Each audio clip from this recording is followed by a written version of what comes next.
Sir నమస్కారం sir. నమస్తే అండి. సార్ పోసాని కృష్ణమురళి గారికి మరోసారి పోలీసులు షాక్ ఇచ్చారు సార్. ఆయనకు నెల్లూరు పోలీసులు నోటీసులు ఇచ్చి 15న విచారణకైతే హాజరు కావాలని చెప్పారు. మరి ఇప్పుడు కూడా అరెస్ట్ చేసే అవకాశం ఉందని చెప్పేసి అని అంటున్నారు. మరి వస్తే అవకాశం ఉందా లేదా? ఆల్రెడీ ఆయన పవన్ కళ్యాణ్ గారి పైన, చంద్రబాబు నాయుడు గారి పైన అనుచిత వ్యాఖ్యలు చేశారని చెప్పేసి ఆ కేసులు చాలా చోట్ల నమోదయ్యాయి. చాలా జైల్లో ఆయన తిరగాల్సి వచ్చింది. మరి రీసెంట్ గా బెయిల్ మీద బయటకు వచ్చేసారు. ఇప్పుడు మరోసారి నోటీసులు రావడం కాస్త టెన్షన్ కి అయితే గురవుతున్నారని చెప్పుకోవచ్చు. మరి ఏం జరిగే అవకాశం ఉంది సార్ పోసాని కృష్ణమురళి విషయంలో? అంటే ఇమీడియట్ గా అతను అరెస్ట్ చేసే అవకాశం అయితే లేదు. ఓకే. నోటీసులు సర్వ్ అయినాయి. ఈ నోటీసులు సర్వ్ అయింది కూడా ఎక్కడ సిఐడి కార్యాలయానికి ఆయన వచ్చి ఆయన కండిషనల్ బెయిల్లో ఉన్నాడు. ఆ కండిషనల్ బెయిల్లో భాగంగా ఆయన వచ్చి సంతకం పెట్టి వెళ్తూ ఉండగా ఆయనకి తాకీదు ఇచ్చారు. ఈ తాకీదు ఆధారంగా ఆయన సూళ్లూరుపేట పోలీస్ స్టేషన్కి వెళ్ళి హాజరు కావాలి. హాజరైన తర్వాత వాళ్ళు విచారణ జరుపుతారు.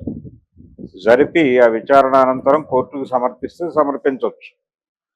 కోర్టులో కేసు పెట్టిన తర్వాత ఇదే బెయిల్, ఆల్రెడీ ఇదే కేసుల్లో నేను బెయిల్లో ఉన్నానని చెప్పుకుంటాడు ఆయన లాయర్ గారు. ఈ బెయిల్ని ఎక్స్పాండ్ చేస్తూ ఈ కేసులో కూడా వాయిదాలకు హాజరు కావాలి అని చెప్తారు. చెప్పిన తర్వాత ఆయన తిరిగి ఆ కేసులో షూరిటీలు విడిగా సబ్మిట్ చేసుకుని వాయిదాలకు హాజరవుతాడు. అలా అంటే ఆయన తిరగాల్సినటువంటి సర్కిల్లో ఇంకొంచెం ఎక్స్పాండ్ అయింది. సూళ్లూరుపేట వాయిదాలకు కూడా వెళ్లాల్సి ఉంటుంది. అది కోర్టు ఎక్కడుంటే అక్కడ. సూళ్లూరుపేట స్టేషన్లో కేసు నమోదైంది.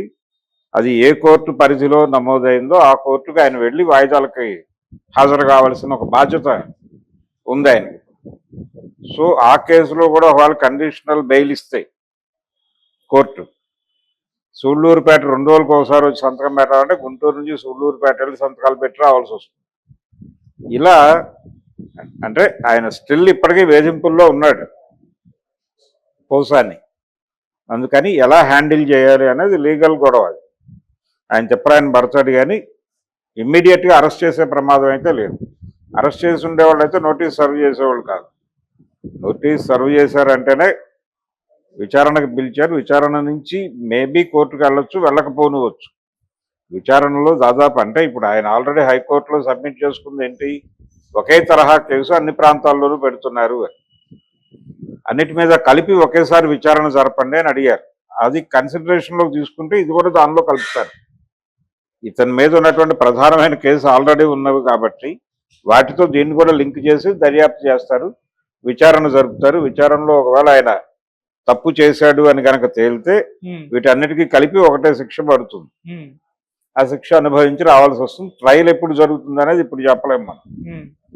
ట్రయల్ ఎప్పుడైనా జరగచ్చు, 5 ఏళ్లకు జరగచ్చు, 10 ఏళ్లకు జరగచ్చు, దాని ఇష్టం.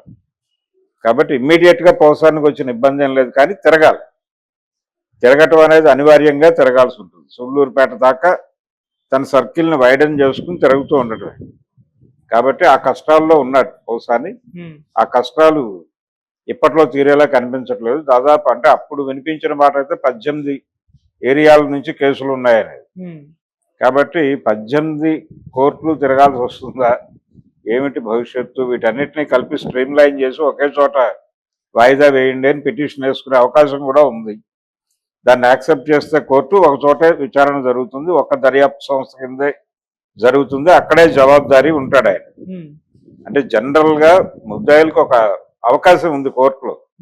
ఆ అవకాశం ఏంటంటే వాళ్ళకి ఏ కోర్టులో అయితే వాళ్ళ కేసు ఉందో ఆ కోర్టులో న్యాయం జరగదు అనుకున్నప్పుడు తాము అనుకున్నటువంటి కోర్టుకి ఈ కేసుని షిఫ్ట్ చేసుకునేటువంటి అవకాశం, అధికారం ఉన్నాయి ముద్దాయిలకి. అది హైకోర్టుకు వేసుకుని చేసుకోవచ్చు. అలా ఏదైనా ప్రయత్నం చేసి కేసులని ఒక దగ్గరే పెట్టుకుని అక్కడికే తిరిగి ఆ కేసులని తేల్చుకునే ప్రోగ్రాంలో ఉండొచ్చు ఆయన. ఈ హడావిడిలో ఆయన తిరిగి కెరియర్ మీద ఫోకస్ పెట్టే అవకాశం లేదు, ఎవరు పిలవటము లేదు. కాబట్టి ప్రస్తుతం పోసాని కృష్ణమురళి అంటే వైసీపీ నాయకుడు కాదు, సినిమా రచయిత కాదు, కేవలం ఒక ముద్దాయి. ఆయన court to court, jail to jail తిరుగుతున్నటువంటి ఒక వ్యక్తిగా ప్రజల మనసుల్లో రిజిస్టర్ అయిపోతాడు. ఇది ప్రమాదం. అందుకని పోసాని కష్టాలు తీరలేదు, కొనసాగుతున్నాయి. ఆ కొనసాగించడంలో భాగమే ఇప్పుడు ఈ కొత్త కేసు. ఇది చూసి ఆనందపడాలా, లేకపోతే వేరే వాళ్ళ మీద ఇంకా కేసులు పెట్టట్లేదు ఏమిటి అని ఆలోచించాలా. తెలుగుదేశం పార్టీకి సానుభూతి పరులు, కూటమి ప్రభుత్వానికి అనుకూలురు అయినటువంటి కొంతమంది మీడియా టైగర్స్ ఇంకా అరెస్టులు జరగట్లేదండి, ఇంకా జగన్ అరెస్ట్ కాలేదంటే, వాళ్ళు అరెస్ట్ కాలేదంటే రోజు మాట్లాడుతున్నారు. ఇంకా కొడాలి నానిని అరెస్ట్ చేయలేదేంటి, లేకపోతే ఇంకెవరినో అరెస్ట్ చేయలేదు ఏమిటి, ఇదే గోల రోజు. సజ్జల రామకృష్ణారెడ్డిని ఇంకా బయటే ఎందుకు ఉంచారు, ఇలాంటి చర్చలన్నీ జరుగుతున్నాయి. అంటే రోజు రెచ్చగొట్టే ప్రయత్నం ఒకటి జరుగుతుంది ప్యారలల్గా. ఈ రెచ్చగొట్టడాలకి ఇది ఒక సంతృప్తినిస్తుంది. ఆ రెచ్చగొడుతున్నటువంటి టీమ్స్ అన్నిటికీ కూడా ఈయన మీద కొత్త కేసు, కొత్త వారెంటు, కొత్త నోటీసు రావటం అనేది, అది జైల్లో ఉంటే వారెంట్ అవుతుంది, బయట అయితే నోటీస్ అవుతుంది. ఆ నోటీస్ ఎలాగూ హాజరవుతాడు, అందులో ఏమీ కాదు, అతనికి ఏమి ఇమ్మీడియట్ గా జైలుకి తీసుకెళ్లే అవకాశం లేదు. బయట ఉండే కంటెస్ట్ చేస్తాడు, కంటెస్ట్ చేసి గెలిస్తే బయటకు వెళ్తాడు, లేకపోతే లోపలికి వెళ్తాడు. కాదు ఆయన ఫేట్. ఓకే, అంటే అరెస్ట్ కాకపోయినా కూడా మళ్ళీ నోటీసులు రావడం అనేది, అంటే ఆయన పట్ల ఎంత సీరియస్ గా ఉన్నారు, ఆయన చేసిన కామెంట్స్ పట్ల ఎంత సీరియస్నెస్ ఉందో అర్థమైపోతుంది కదా సార్. అంటే ఆల్రెడీ కేసులన్నీ ఇంత ముందే పెట్టి ఉన్నాయి, ఆల్రెడీ చెప్తున్నారు కదా 18 చోట్ల నుంచి ఉన్నాయని. వాటిలో ఇదొకటి. ఓకే, ఇలాంటివి ఇంకా ఉండొచ్చు. ఓకే, రేపు పొద్దున ఈ విచారణ అయిపోయిన తర్వాత సరదాగా ఒకసారి ఇంకోటి పంపచ్చు. అంటే పోలీసులు స్టేట్ ఎలా ఆలోచిస్తుందంటే, కోర్టులో ఎవరికైనా ఒక జడ్జిమెంట్ వచ్చేస్తే, లేకపోతే కోర్టులో బెయిల్ వచ్చేస్తే, వాళ్ళు బయటకు రాకూడదు అనుకున్న వాళ్ళకి కోర్టు బెయిల్ ఇస్తే, వాళ్ళని తిరిగి గేట్ దగ్గర అరెస్ట్ చేసి కొంతకాలం అబ్స్కాండ్ లో పెట్టి, వాయిదాలు మిస్ అయితే అక్కడ ఎన్బిడబ్ల్యూ ఇష్యూ అవుతుంది. ఆ ఎన్బిడబ్ల్యూ ఇష్యూ అయ్యే వరకు వెయిట్ చేసి అప్పుడు తీసుకెళ్లి కోర్టులో పెడతారు. ఓకే, ఆ పద్ధతి కూడా చూసాం మనం చరిత్రలో. కాబట్టి వాళ్ళు ఏవైనా చేయగల సమర్థులు, ఘటన సమర్థులు హోంశాఖ, అలాగే పోలీసు విభాగము.